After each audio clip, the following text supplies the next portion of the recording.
Ya Muhammed. Ne oldu? Şey.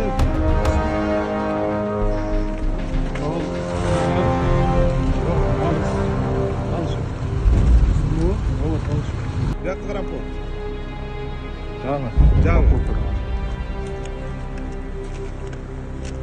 Jangan. Vatanını. Çok pis. Faz muito desconhecido.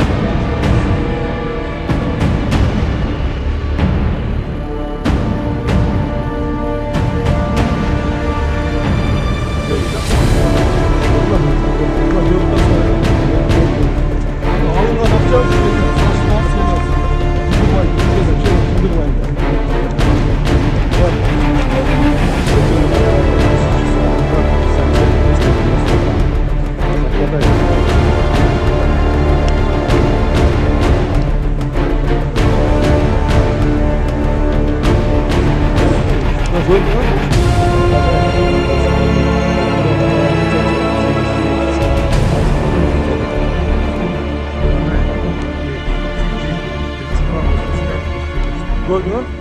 Bu da o. Niye kaldın öyle? Şuna aydınlık bak. Bak canım. Öz yüz niş yüz var mı? Niye hiç Burada işimiz var. Zaman.